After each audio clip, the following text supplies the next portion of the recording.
we think that for a fraction of the money that would have cost, we can renovate Water Lane Hall and turn that into a new arts hub.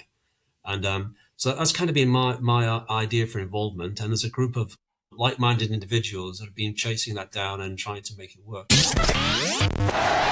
Welcome to the Bishop Stortford Community Podcast, the show where we shine a light on the incredible businesses, community leaders and local legends shaping our town. I'm your host, James O'Donnell, and today we are joined by Graeme Smith. Graeme, great to have you on the show. Thanks, James, and nice to be on the show. Graeme, what do you do in Bishop Stortford? What are you here to talk about today? Well, what I was going to talk about here today was some of the work we've been doing to try and save a building hidden away in the centre of our town called Water Lane Hall. Now, a lot of people will be familiar with it and a lot won't be familiar with it. But if you're in the second category, it's kind of the old hall, used to belong to United Reformed Church, and it's kind of tucked away between Waitrose and Mullocks. And the entrance is off a little lane off Water Lane. It's been around since about 1915, but it really has been the heart of a lot of performances, shows, pantomimes, you name it, community events for the last 100 years or so in Bishop Stortford. And sadly, it got caught up in all of the recent development around Old River Lane. And even going back to probably 2009, it was earmarked for destruction or demolition. We've been part of a campaign group for several years now to try and save the hall from demolition as Old River Lane has gone through its various phases. So I'm happy to say I'm part of a group called the Friends of Water Lane Hall, and together with a lot of help from local councillors, we've managed to save the hall from demolition. But now we're on to the next phase, which is about what's next for the hall. I see. It's incredible that a building that's, as you say, has hosted so much over the last 100 years now and is so central to in Bishop Stortford was even considered for demolition and for people not using it, where this is exactly the kind of thing that we need in town. Yeah, it got caught up, I think, in the original Old River Lane plans, and then the previous owners, United Reformed Church, I think stopped investing in it when they were told it might be taken away from them. And it's been let to go off a bit now. I think the ownership transferred back to East Herts District Council a year or so ago, and they've closed it now because it doesn't meet their latest health and safety requirements. And so it's gradually decaying and falling apart. But no, if you were to rewind even just 5 or 6 years, you'd have seen there was at least, according to our records, 42 different groups, groups of community groups, chess groups, camera groups, art groups, band practice, all of those sorts of things that you'd expect to see in a vibrant community. They were all running riot at Water Lane Hall. It's a real shame now to find out that those groups have either had to disband because there's nowhere for them to go, or they've had to find alternative premises. The Water Lane Hall is kind of a unique thing in a town like Bishop Stortford. We've got community centres like Parsonage Lane and St Michael's Mead and Thorley around the town, and they're a certain size. We've got South Mill Arts, which is a professional arts centre. But what Water Lane Hall fulfills for us, and it's right in the middle of town as well, is kind of a medium-sized performance space for arts and culture. So you can see performances there, pantomimes, plays, theatres. I've seen bands there. We had Martha East and the Vandellas there just a couple of years ago. It's been an amazing place. And we'd like to save it because we think it creates a big cultural asset right in the middle of Stortford. And of course, it's going to be right opposite that new development that's taking place in Old River Lane. So what better place to have it? This episode is supported by a proper local clinic just outside of Bishop Stortford. Most people don't wake up planning to see a chiropractor. It's the stiff neck that won't ease, the bad back that's killing your sleep, or that pain that suddenly makes work and family life harder. Takeley Chiropractic help people get out of pain and, even more importantly, stay out of pain. They don't rush you. They take time to understand you and make you feel better. They want to understand what you want to get back to doing, whether that's work, sport, or just spending time with your family. They're a local team, highly qualified, and recently they won an award for outstanding patient care. Have a look at takeleychiropractic.co.uk and see what they're all about. So what's your ideas for the future with the building? How is it going to be used? how can we support it as a community and keep it part of Bishop Stortford? Well, I mean, let me tell you when I got involved in this, because I was watching, like most of us, the progression of ideas around Old River Lane. And at first I was excited to hear, probably 2 or 3 years ago, that there was going to be an art centre as part of the Old River Lane development. And then that got thrifted down and then removed completely. That's kind of the point I stood up and said, no, I think that we need that kind of arts type centre, that arts hub in the centre of Bishop Stortford. And I'm really quite annoyed it got taken out of the Old River Lane development. But no, I understand that the council has budgets and budget restrictions. We think that for a fraction of the money that would have cost, we can renovate Water Lane Hall and turn that into a new arts hub. And so that's kind of been my idea for involvement. And there's a group of like-minded individuals that have been chasing that down and trying to make it work. We've been through a lot of discussions with the council, have been very helpful. I think we recognise that the budgets that they have do not let us renovate it. And so we've been looking at different funding sources, for example, English Heritage, the lottery, the Town of Culture Award that's coming up, as opportunities to fund the renovation of the hall. And we're now at the point with East Herts Council that we're talking about transferring the hall as an asset to us as a community group. And I think it's great to be able to transfer that sort of thing to a community group. Now, clearly, that makes us responsible for the business case, for making the whole work operationally. And even more scarily, it makes us responsible for having to find what could be £2 or £3 million worth of funding to get the whole, not just operational, but to renovate it. And so the stage we're at the moment is that as of today, and probably about half an hour ago, the council put out an online survey to ask the public what they thought of the future of the hall.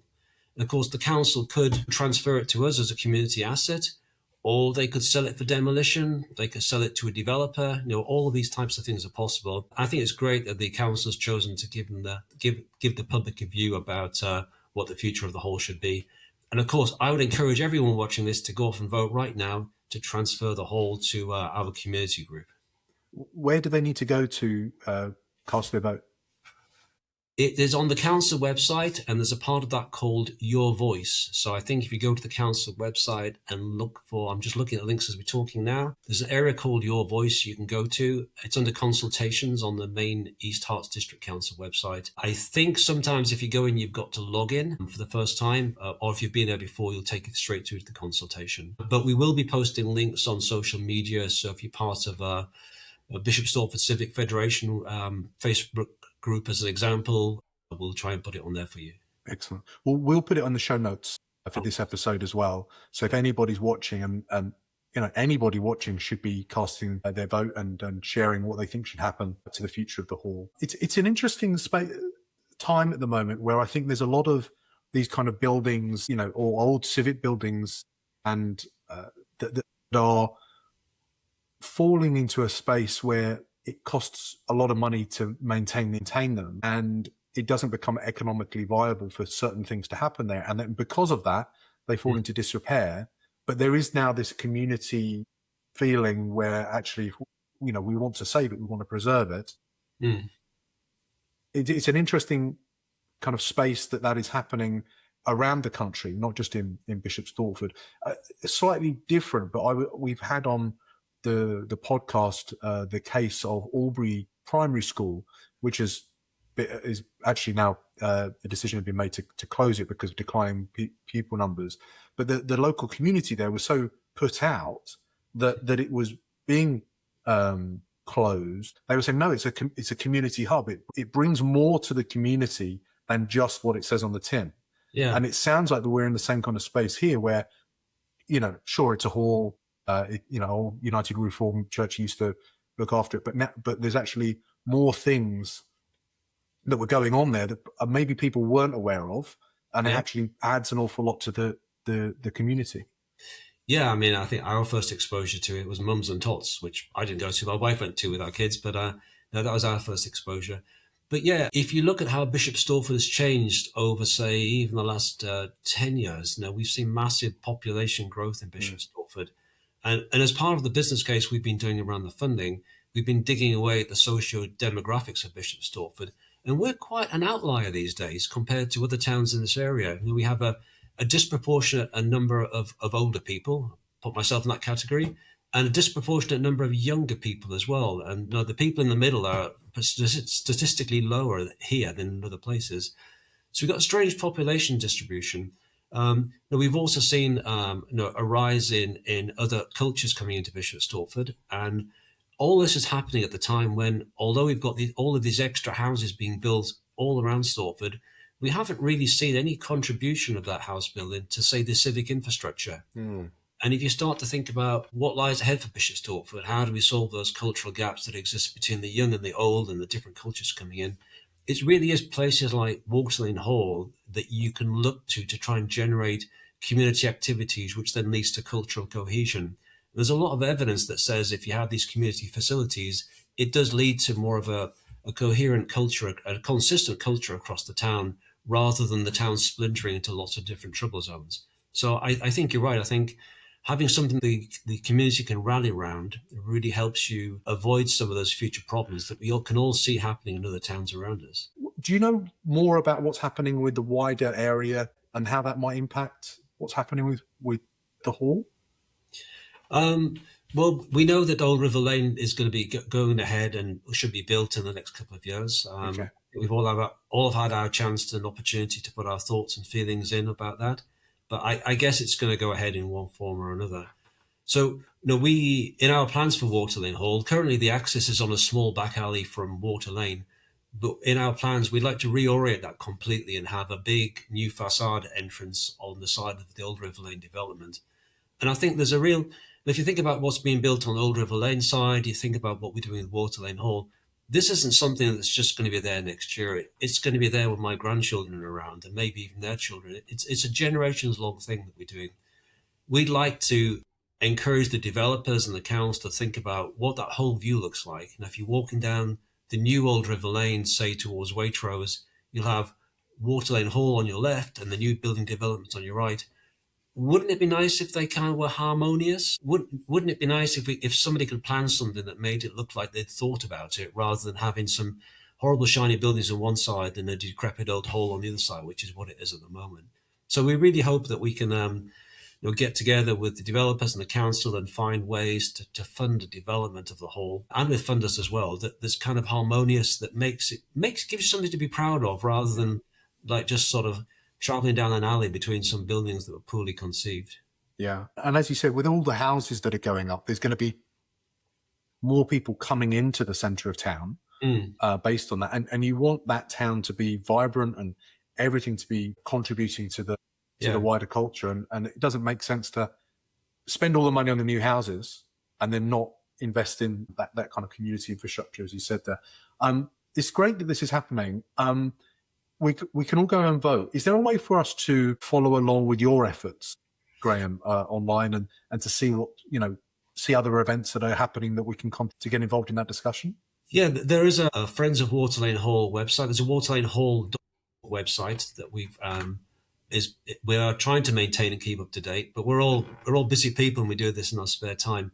But there is one big event coming up, and I'd encourage everyone to attend this. Next Friday, that's Friday the 20th of February, the council have organised an event at South Mill Arts that's all about Town of Culture 2028. And I wrote an article about this in The Independent a few weeks ago.